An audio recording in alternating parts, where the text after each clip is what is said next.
এইবারকার নির্বাচনে বিশেষ করে যুব সমাজে এই যুব সমাজটাই কিন্তু নির্বাচনের ক্ষেত্রে মানে অগ্রণী ভূমিকা পালন করা উচিত।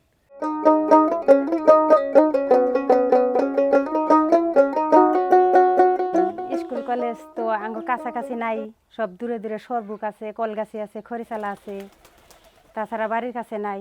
এই পোলাহান এত দূর যায় আঠে আঠে, একটা কলেজ এলে আঙ্গ বহুত সুবিধা হয়। পুলাহান গুনে যাওয়া অসুবিধা হয়েছে, রাস্তাঘাট গুনে ভাঙ্গা সেঙ্গা, বৃষ্টি এলে পর্দা একবারে বাতি থেকে বাইরে নিয়ে যায় না, স্কুল মেলা দূর।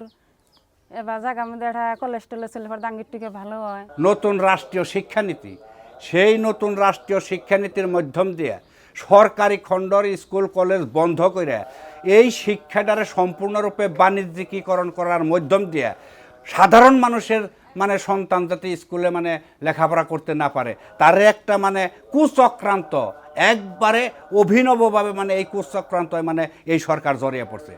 এখন আমরা বলি যে নবপ্রজন্মর ছাত্রছাত্রী এবং নবপ্রজন্ম যদি আমরা শিক্ষিত করতে না পারি তাহলে কিন্তু মানে আগামী দিনে কিন্তু আমাদের যে মানে মধ্যের থেকে সচেতন ব্যক্তি, আমাদের মধ্যে থেকে যে মানে বুদ্ধিজীবী, আমাদের মধ্যে থেকে যে মানে শিক্ষিত একটা সমাজ আমরা গড়ে তুলুম সেটা মানে কোনো পর্যায়ে সম্ভব না।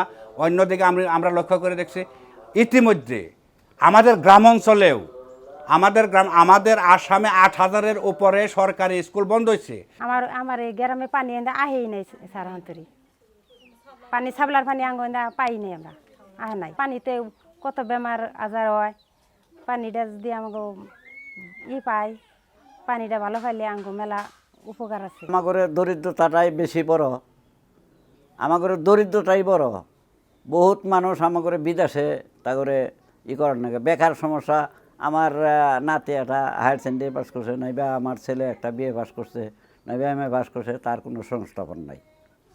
আঙ্গের ধরেন যেমন একটা বাঁশের কাম দিল, যেমন একটা যে সিলাই মেশিন দিল, বা আরও বহুত ধরনের কাম আছে, যদি লেঙ্গের হইলে দেয় আমরা করে হামো আর কি। ধরেন বেক মহিলা মানুষের সুবিধা হইলো, নিজে পুরুষ মানুষের কাছে টেয়া বসে চান লাগবো না।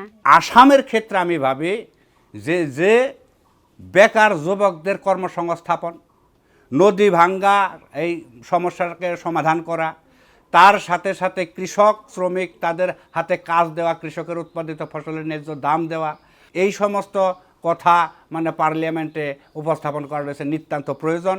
তার সাথে সাথে আমরা লক্ষ্য করে দেখছি যে অনেক আসনিভুক্ত কর্মচারী আমাদের আসামে আছে, আশাকর্মী, অঙ্গনবাদী, রন্ধনকর্মী, খুব কম পয়সা তারা কাজ করতেছে, কিন্তু তাদেরকেও মানে মজুরি প্রদান করা। হয়তো আমাদের প্রতিনিধি হিসাবে আমাদের সমস্যাগুলি ব্যাখ্যা করেই তারা হয়তো নির্বাচিত হয়, কিন্তু অ্যাসেম্বলি বা পার্লামেন্টে যায় না, কিন্তু তারা ভুলে যায়। মিটিংয়ে তো কয় না যে যে কোনো কলেজ করে দিমু কি রাস্তাঘাটি করে দিমু, খালি ভোট চায়, ভোট দেওয়ার পরে কয় যে অমুকটা করে দিম তমুকটা করে দিম, তার করে দেয় না।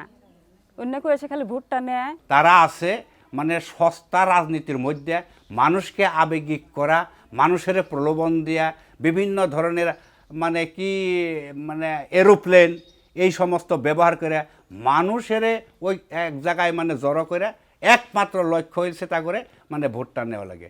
ডাক্তারখানা নাই, হসপিটাল একটা হসপিটাল একবার ইমার্জেন্সি দরকার, আগে বাড়ি বুকলে একটা বেমারি জেল হয় আনতে কমসে কম 1 ঘন্টা নাগে এই কলগাছে নিতে, তারপরে সে নানের পাঞ্জা এর মধ্যে কতটা মরেও যা, কতটা ভালো হয়, নাইলে বরপাড়া পাঠায়, নাইলে গুহাড়ি পাঠায়, এবার কাছে তো রাঙ্গেরে নাই খেয়ে উপযুক্ত পরিমাণে হয়তো আমাদের স্বাস্থ্য কেন্দ্রও নেই। তে আর যদি বলতে যাই বরপটার সমষ্টিতে আমাদের আছে একে ফার্ম, যেটা যে ফখরুদ্দিন আলী আহমেদের একটা হসপিটাল আছে, তো পর্যন্ত যাওয়া আমার চর্চা ফেরির থেকে ভালো হয়নি, অসুবিধা, কারণ কমিউনিকেশন যথেষ্ট নাই।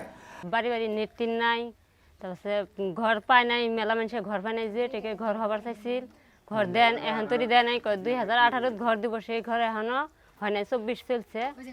একেবারে প্রান্তিক অবস্থা থেকে মানে চরের সেই দুর্গম এলাকার মানুষের যদি উন্নয়ন না হয়, গরিবের যদি উন্নয়ন না হয়, ছাত্রর যদি উন্নয়ন না হয়, যুবকরা যদি মানে কর্মসংস্থানের অভাবে যদি মানে ছটফট করতে হয়, যত বড় ঢাকঢুলি বাজায় এই দেশ বা এই সমাজ বা এই রাজ্যটারে কোনো পর্যায়ে আইগে নেওয়া সম্ভব না। সমস্যা কেন্দ্রিক কোনো আলোচনা এই জায়গায় নাই, বা এগো ক্যাম্পিং বা নির্বাচনী প্রচারে এগুলো নাই, আছে দুইটা দিনের মানে সাম্প্রদায়িক ভাবে উত্তেজিত করে হয়তো তাদের রাজনৈতিক মুনাফা মানে এইটা তাদের প্রচারের মাধ্যম হয়েছে। গণতন্ত্র বিপন্ন, তার সাথে সাথে ভারতবর্ষে যে গণতান্ত্রিক মাধ্যমে যে আমরা নির্বাচন করি, এই নির্বাচনও তারা বন্ধ করার জন্য মানে উঠা পড়ে লাগছে।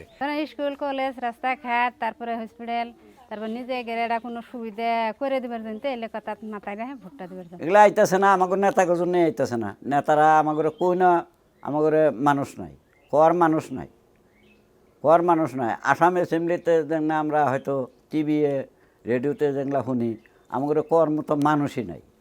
ভোটাররা এই বছর যোগ্যতার ভিত্তিতে মানুষ যোগ্যতা কেরা যে আমাকে জন্য একটা কথা যায় দিল্লিতে বলতে পারবো, সেরকম যোগ্যতার ভিত্তিতে আমরা রাইজে সিলেকশন করব। আমিও সিলেকশন করব। তো আমি আবেদন করুম, কারণ ভোটটা যদি সচেতনভাবে নবপ্রজন্মর মানুষে একজন সঠিক নেতৃত্ব নির্বাচিত করতে হয়, তাহলে কিন্তু তাদের প্রথম মানে অস্ত্র হয়েছে তাদের শিক্ষা। গতিকে এই নেতৃত্বরাও শিক্ষার উপরে কোনো ধরনের গুরুত্ব প্রদান করে কোনো বক্তব্য মানে দেওয়ার মানে আমি ওই ধরনের মানে দেখতেছি না।